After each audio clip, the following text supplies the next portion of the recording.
दरूद हो मोहम्मद आले मोहम्मद और उनके चाहने वालों पर। मैं हूँ सैयद आमिर हुसैन तकवी और आप देख रहे हैं 49 न्यूज़ डिजिटल। नाज़रीन, रजीम चेंज से मुराद किसी मुल्क की हुकूमत या क़यादत को अंदरूनी या बैरूनी दबाव, सियासी, फौजी या खुफिया तरीक़ों से तब्दील करता है। इसके हामी इसे कहते हैं कि इससे जमहूरियत और इंसानी हकूक़ को फ़रोग़ मिलता है, जबकि नाक़दीन का मौक़िफ़ है कि इससे ऐसी मुदाखलत अक्सर रियासती ढांचों को कमज़ोर कर देती है। अगर गुज़श्ता कई दहाइयों की तारीख़ पर नज़र दौड़ाएं तो एक वाज़ेह पैटर्न सामने आता है। बहुत सारे ममालिक में क़यादत तो बदल दी गई मगर अमन कायम ना हो सका। मसलन 2003 में इराक़ में सद्दाम की हुकूमत ख़त्म हुई, लेकिन इसके बाद रियासती इदारे कमज़ोर पड़ गए, फ़िरका वाराना तशद्दुद बढ़ा और बाद में दाइश जैसे शिद्दत पसंद ग्रोह ने भी जन्म लिया। लीबिया में मुअम्मर कज़ाफ़ी की हुकूमत के बाद आज तक मुल्क में सियासी इस्तेहकाम हासिल नहीं कर सका। मुतअद्दिद मुसल्लह ग्रोह, मुतवाज़ी हुकूमतें और मुसलसल कशीदगी इसकी मिसाल है। अफ़गानिस्तान में 20 साल तक रियासत साजी की कोशिश करते रहे, लेकिन अमरीकी फ़ौज के इनखला के बाद तालिबान दोबारा इक़्तिदार में आ गए, जिसमें नेशन बिल्डिंग के मॉडल पर कई सवाल उठे। हेटी में भी बार बार सियासी मुदाखलतों, कमज़ोर हुक्मरानों के बाइस आज भी अदम इस्तेहकाम और बदअमनी बरकरार है।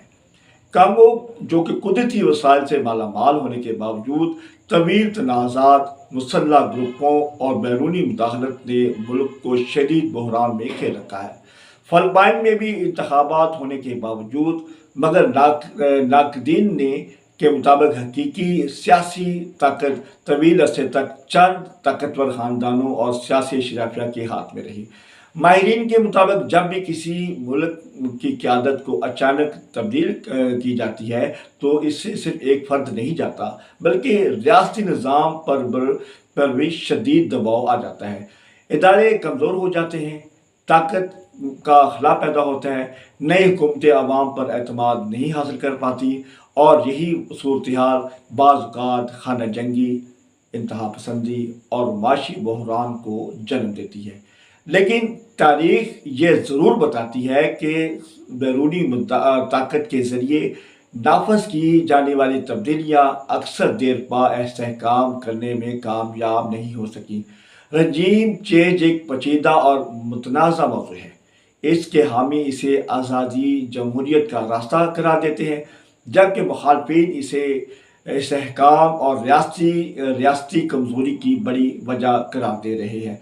हकीकत यह है कि किसी भी मुल्क की मजबूती सिर्फ हुकूमत तब्दील करने से नहीं आती। मजबूत इदारे, अवामी एतमाद, कानून की हुक्मरानी और मुकामी सियासी इत्तेफाक राय ही पायदार इस्तेहकाम की बुनियाद रखते हैं। आप इस मौजू पर अपनी क्या राय रखते हैं? क्या बैरूनी मुदाखलत से किसी मुल्क में हकीकी जमहूरियत कायम की जा सकती है, या तब्दीली सिर्फ उस वक्त की कामयाबी होती है जब वो अवाम अपनी ख्वाहिश या मुकामी इदारे के ज़रिए आए हैं? अपनी राय कमेंट्स में ज़रूर दीजिए। अगर हमारा ये व्लॉग आपको मालूमाती लगा है तो हमारे चैनल को दोस्तों के साथ शेयर करें, हमारे चैनल को सब्सक्राइब करें और बेल आइकन को प्रेस करें ताकि हमारे तमाम वीडियो आप तक पहुँचते रहें। अल्लाह हाफिज़।